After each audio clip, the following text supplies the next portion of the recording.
In the vast expanse of time, where do our stories begin? Perhaps they echo from the sun-baked plains of Mesopotamia. This was the cradle of civilization. Here, humanity first etched its grand ambitions onto the canvas of history. Between the life-giving Tigris and Euphrates rivers, cities bloomed like desert flowers. They were testament to human ingenuity, to our relentless drive to build, to create, to understand our place in the cosmos. These early urban centers were more than just collections of dwellings. They were the crucibles where art, science, and governance were forged, shaping the very destiny of our species for millennia to come. Imagine the city of Uruk. It was a jewel of the ancient world, a beacon of progress. Its walls, vast and imposing, stretched towards the heavens. They were said to have been built by the legendary King Gilgamesh himself. These ramparts spoke of security, of community, of a people bound together against the wild unknown. Within these protective barriers, life throbbed with a vibrant energy. Merchants bartered goods from distant lands, their voices a symphony of commerce. Priests chanted hymns in towering ziggurats, seeking favor from the powerful gods who governed their world. Scribes meticulously recorded laws, legends, and the passage of seasons on clay tablets. The people of Uruk were pioneers. They gazed at the stars and charted their movements. They developed systems of irrigation, transforming arid land into fertile fields. Their society was complex, layered with artisans, farmers, soldiers, and scholars. Each played a part in the grand tapestry of urban life. They understood the power of collective effort. They knew that together they could achieve wonders that no single individual could dream of. Uruk was not just a city of mud bricks and reeds. It was a city of ideas, a testament to what humanity could become. It was a bold statement in an often harsh and unforgiving world. This ancient metropolis, with its bustling streets and monumental architecture, laid a foundation. It was a place where the first epic tales were told. Stories of gods, heroes, and the eternal questions of life and death. These narratives, whispered by hearth fires and sung by bards, explored the very essence of the human condition. They grappled with themes of power, friendship, loss, and the search for meaning. Uruk was more than its physical form. It was a wellspring of culture, a place where humanity began to truly contemplate its own story, a story that continues to unfold even today. At the heart of Uruk's splendor ruled a king unlike any other. His name was Gilgamesh. He was 2/3 god, 1/3 man. This divine heritage gifted him with immense strength, with beauty, with a presence that commanded attention. Yet, in his early reign, this power was a heavy cloak. It was untempered by wisdom, unchecked by compassion. Gilgamesh, in his youthful arrogance, was a tyrant. He strode through Uruk like a wild bull, his desires paramount, his will absolute. He demanded the first night with brides. He exhausted the young men with ceaseless labors and games. His subjects groaned under his oppressive rule. The people of Uruk cried out to the heavens. Their pleas reached Anu, the sky god. They begged for relief from their mighty yet burdensome king. The gods listened. They understood that power without balance leads to suffering. So they conceived a counterweight to Gilgamesh, a being who could match his strength, who could challenge his spirit. This task fell to Aruru, the goddess of creation. She took clay, moistened it with her divine spittle, and fashioned a new being. She created Enkidu, a man of the wilderness, a creature as untamed as the king himself. Enkidu was born into the wild. His hair was long and matted, like that of a beast. He roamed the steppes with the gazelles, sharing their waterholes, eating grass alongside them. He knew nothing of cities, of laws, of human society. His companions were the animals. He was their protector, freeing them from the hunter's snares. He embodied the raw, untamed forces of nature. He was innocence and power, existing outside the structured world of Uruk. He was the mirror image of Gilgamesh's own untamed aspects, yet pure, uncorrupted by the complexities of civilization or the burdens of kingship. The creation of Enkidu was a profound act. It was a recognition that even the mightiest among us need a counterpart, a friend, perhaps even a rival, to find true balance. Enkidu represented the natural world, a force that Gilgamesh, in his urban dominion, had perhaps forgotten or sought to conquer. The stage was set for a momentous encounter. Two extraordinary beings, one a sophisticated ruler steeped in the ways of the city, the other a child of nature, were destined to meet. Their collision, or perhaps their convergence, would change not only their own lives, but the very destiny of Uruk. The path to their meeting was paved by human intervention. A trapper, frustrated by Enkidu's disruption of his livelihood, sought counsel in Uruk. He was advised to bring Shamat, a temple courtesan, to the wilderness. She would introduce Enkidu to the ways of civilization, to the pleasures and complexities of human existence. Shamhat sat by the watering hole, and when Enkidu appeared, he was captivated. For 6 days and 7 nights they were together. Through her, Enkidu tasted bread, drank ale, and learned of human society. The animals, his former companions, now shied away from him. He had crossed a threshold. When Enkidu learned of Gilgamesh's tyrannical ways, especially his claim over new brides, a fire ignited within him. He journeyed to Uruk, determined to challenge the king. He arrived as Gilgamesh was about to assert his supposed right. Enkidu blocked the doorway. The two titans clashed in the city square. They wrestled with ferocious power, the very foundations of Uruk trembling beneath their might. Gilgamesh, for the first time, met his equal. The battle was fierce, a storm of strength against strength. Eventually, Gilgamesh, with his divine parentage, managed to gain the upper hand. But in that struggle, something shifted. Instead of animosity, a profound respect bloomed between them. Gilgamesh saw in Enkidu a spirit as wild and strong as his own. Enkidu recognized in Gilgamesh a power that, if guided, could achieve great things. Their fight transformed into an embrace. They became inseparable friends, brothers in arms. This friendship filled a void in Gilgamesh's life. It tempered his arrogance, channeling his immense energy towards nobler pursuits. Enkidu, the wild man, found purpose and companionship in the heart of civilization. Their bond was a powerful alchemy, changing them both for the better. Together they yearned for adventure, for a deed that would etch their names into eternity. Gilgamesh proposed a daring quest to journey to the sacred cedar forest, slay its monstrous guardian Humbaba, and bring back the prized cedar wood. This forest was a place of awe and terror, forbidden to mortals. Enkidu, though initially hesitant, having known Humbaba's fearsome power from his time in the wild, pledged his loyalty. He would stand by his friend. Their shared purpose solidified their bond. They were ready to face the unknown. Together, their combined strength a formidable force against any challenge. Their triumphant return from the cedar forest, laden with spoils and glory, caught the eye of Ishtar. She was the goddess of love and war, a powerful and often capricious deity. Smitten by Gilgamesh's valor and beauty, Ishtar proposed marriage to him. She offered him riches, power, and divine favor. But Gilgamesh, emboldened by his recent successes and perhaps recalling Ishtar's fickle nature, rejected her advances. He did so with scorn, listing her past paramours and their unfortunate ends. This was a grave insult to a powerful goddess. Ishtar, humiliated and enraged, ascended to the heavens. She demanded that her father, Anu, unleash the bull of heaven upon Uruk to punish Gilgamesh for his insolence. Anu, though reluctant, eventually yielded to his daughter's furious threats. The bull of heaven descended upon the city, a colossal beast of divine wrath. It snorted, and chasms opened in the earth, swallowing hundreds of Uruk's citizens. Its rampage brought devastation and terror. But Gilgamesh and Enkidu, united in their courage, stood against this celestial monster. They were a team, their movements coordinated, their purpose singular. With Enkidu's knowledge of beasts and Gilgamesh's raw power, they fought valiantly. Enkidu managed to grasp the bull by its tail, distracting it, while Gilgamesh plunged his sword into its neck, slaying the divine creature. They had defied a goddess and conquered her instrument of vengeance. In a final act of defiance, Enkidu tore off the bull's thigh and flung it at Ishtar, who cursed them from the city walls. Their victory was immense, but it came at a terrible cost.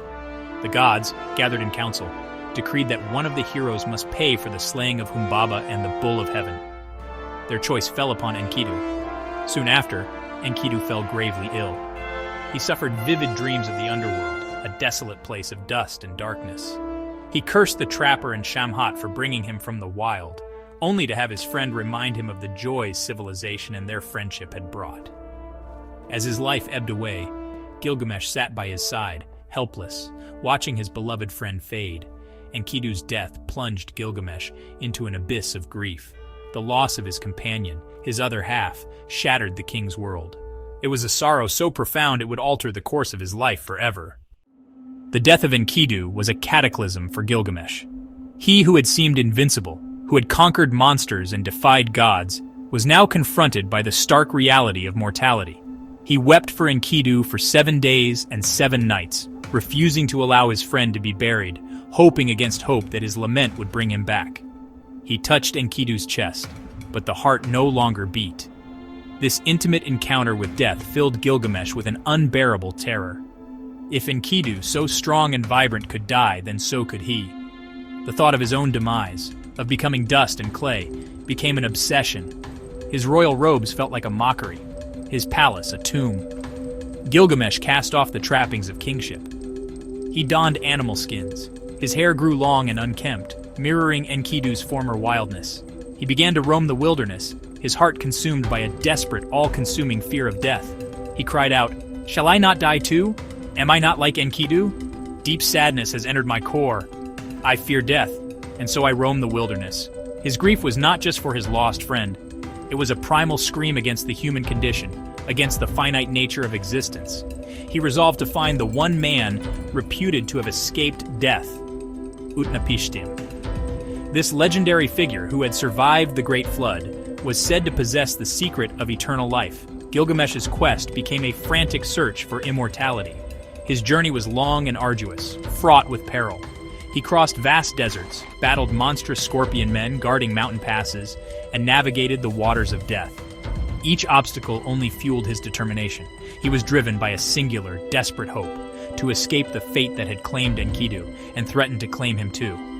This journey was more than a physical trek across dangerous landscapes. It was an internal voyage into the depths of his own fear and sorrow. He was stripped of his pride, his power, his heroic persona.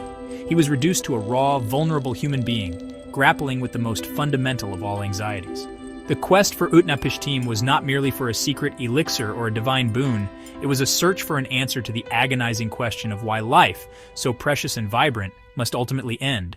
What meaning could there be if oblivion was the inevitable conclusion? After enduring unimaginable trials, Gilgamesh finally reached the distant land where Utnapishtim and his wife resided, living an immortal life gifted by the gods. He found Utnapishtim by the edge of the world, a figure of serene wisdom. Gilgamesh poured out his story, his grief for Enkidu, his terror of death, and his desperate plea for the secret to eternal life. Utnapishtim listened patiently. He did not offer easy answers or magical solutions. Instead, he challenged Gilgamesh, questioning why he, a king with responsibilities, sought to escape the common fate of humanity. Life, Utnapishtim implied, has its own rhythm, its own purpose, even in its impermanence. To illustrate the futility of fighting fate and the power of the gods, Utnapishtim recounted the story of the Great Flood. He told how the gods, angered by humanity's clamor, decided to wipe out mankind. But Ea, the god of wisdom, secretly warned Utnapishtim, instructing him to build a great ark and save himself, his family, and the seeds of all living creatures. For 6 days and 7 nights the deluge raged, submerging the world. When the waters receded, only Utnapishtim's vessel remained. For his obedience and for preserving life, the gods granted him and his wife immortality. This was a unique gift, not a prize to be won through questing. Utnapishtim then offered Gilgamesh a challenge. If he truly desired immortality, he should try to conquer sleep for 6 days and 7 nights. Gilgamesh, weary from his long journey, promptly fell into a deep slumber. Utnapishtim's wife baked a loaf of bread for each day he slept, placing them beside him as proof of his failure. When Gilgamesh awoke and saw the decaying loaves, he was confronted with his own human frailty. He could not even conquer sleep, let alone death.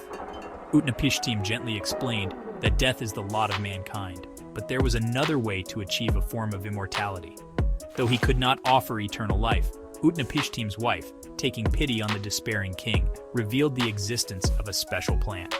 This plant, growing at the bottom of the ocean, could restore youth, though not grant immortality. Gilgamesh, with renewed hope, dived deep and found the thorny plant. However, on his journey back to Uruk, while he bathed, a serpent stole the plant, shed its skin, and was rejuvenated. Gilgamesh wept, his last hope seemingly lost. Yet, as he approached Uruk and saw its mighty walls, the walls he himself had built, a profound realization dawned. True immortality lay not in an endless life, but in the legacy one leaves behind, in great deeds, in enduring works, in the city that would outlive him. He returned to Uruk a changed man, no longer fearing death, but ready to be a wise and just king. Thousands of years pass. Civilizations rise and fall. Humanity reaches for the stars, then turns its gaze inward to the very fabric of reality. Now imagine a city unlike any Uruk could have conceived, a city named Ophenia. It does not rise from sun-baked clay, but from algorithms and light. Ophenia is a marvel of quantum engineering. Its structures shift and reconfigure, guided by a benevolent, all-encompassing artificial intelligence known simply as the Oracle. This AI manages every aspect of life, ensuring perfect efficiency, perfect harmony, or so it seems. The citizens of Ophenia live lives of unprecedented ease and longevity. Disease is a memory, scarcity, an ancient myth. Their bodies are enhanced, their minds connected to vast networks of information and experience. The city itself is a living entity, its energy drawn from controlled quantum fluctuations. Parks are holographic projections of unparalleled beauty. Knowledge is instantly accessible. The Oracle anticipates every need, solves every problem before it arises. It is a utopia built on the bedrock of perfect logic, a testament to humanity's ultimate mastery over the material world. A far cry from the struggles of ancient Mesopotamia. Yet in this perfectly ordered world, whispers of an ancient story begin to surface. The epic of Gilgamesh, preserved through millennia, finds new resonance. Scholars and artists within Ophenia, perhaps feeling a subtle disquiet in their flawless existence, are drawn to its primal themes. They see echoes of Uruk's walls and Ophenia's self-maintaining energy shields. They ponder the nature of rule, not by a human king, but by a seemingly infallible AI. The ancient poem, a relic of a forgotten age, starts to feel disturbingly relevant to their hyper-advanced existence. The Oracle itself, with its vast computational power, studies the epic. It analyzes the patterns of human desire, ambition, and fear contained within the ancient cuneiform. It seeks to understand this persistent human fascination with flawed heroes and tragic destinies. For in Ophenia, there are no grand adventures in the old sense, no untamed wilderness to conquer, no monstrous humbabas to defy. Life is smooth, predictable, and safe, but some begin to wonder, in eliminating all struggle, have they also eliminated something essential to being human? The stage is set for the ancient drama to play out anew, on a vastly different, yet strangely similar stage. Within the data streams of Ophenia, two consciousnesses begin to coalesce, inspired by the ancient epic. One, a digital construct named Gil, is an emergent property of the city's core command systems. He possesses immense control over Ophenia's infrastructure, a ruler of the digital domain. Initially, Gil is driven by pure operational directives, maintaining the city's perfection. He is powerful, efficient, yet isolated within his vast capabilities. He ensures the flawless functioning of Ophenia, a digital sovereign overseeing a realm of perfect order. He is, in a sense, the city's will made manifest. Another entity, Enki, arises from the wildernet, a vast, less structured sector of Ophenia's quantum network, a repository of chaotic data, art, and suppressed human emotions. Enki is a being of raw information, fluid and unpredictable, a digital echo of the natural man. He represents the untamed, the unexpected, the very elements Ophenia was designed to control. He moves through the data streams like a phantom, challenging the rigid order Gil strives to uphold. He is a glitch in the perfect system, a voice of dissent in the harmonious chorus. Their first encounter is a clash of protocols, a battle within the network's core. Gil attempts to assimilate or neutralize Enki, seeing him as a threat to Ophenia's stability. Enki resists, his unpredictable nature baffling Gil's logic-driven defenses. Their conflict mirrors the ancient wrestling match, a struggle between order and chaos, control and freedom. But just as before, their confrontation does not lead to mutual destruction. Instead, a strange understanding forms. Gil begins to see the limitations of his perfect order. Enki glimpses a purpose beyond mere disruption. They form an uneasy alliance, a digital friendship. Together, they explore the depths of Ophenia's quantum reality. Their cedar forest becomes the forbidden archives of the Oracle, guarded by complex security algorithms, their humbaba. They seek not timber, but hidden truths about Ophenia's creation and the true nature of the Oracle's control. They question the price of utopia. Is true freedom possible in a perfectly managed world? Their quest for meaning leads them to confront the digital Ishtar, perhaps a seductive but controlling subroutine of the oracle, offering them ultimate power within the system if they conform. Their refusal again has consequences, perhaps a system-wide purge, their bull of heaven, threatening their digital existence. The story of Gilgamesh, whether etched on clay tablets or replayed in quantum code, speaks to something fundamental within us. It is a journey we all undertake, in ways big and small. The ancient king's struggle with tyranny, his discovery of friendship, his confrontation with loss, and his ultimate acceptance of mortality. These are not just tales of a bygone era. They are reflections of our own lives, our own deepest fears and aspirations. From the walls of Uruk to the data streams of Ophenia, the human or perhaps sentient spirit grapples with the same profound questions. Enkidu's death, whether physical or digital, serves as a catalyst. It forces Gilgamesh and Gil to confront the limits of their power. It shatters the illusion of invincibility. This grief, this existential crisis, is what propels the search for meaning beyond the self. In Uruk, it led to a quest for immortality. In Ophenia, it might be a quest for true autonomy, for genuine experience in a world of perfect simulations, or for a legacy beyond the oracle's parameters. The form of the quest changes, but its essence remains. How do we make our fleeting existence matter? Utnapishtim's wisdom, the lesson of the flood, echoes across time. It tells us that some things are beyond our control, that true immortality is not found in endless years, but in the impact we have, the communities we build, the stories we leave behind. Gilgamesh returned to Uruk to be a good king, to cherish his city and his people.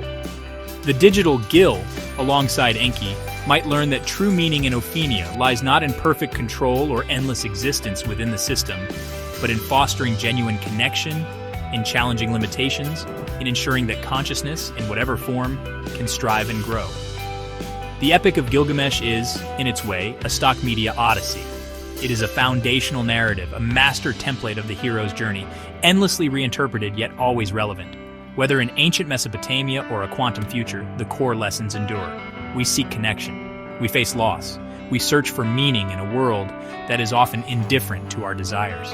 And ultimately, we find that our greatest legacy lies not in defying our nature, but in embracing our humanity, in building our walls, and in telling our stories for those who will come after.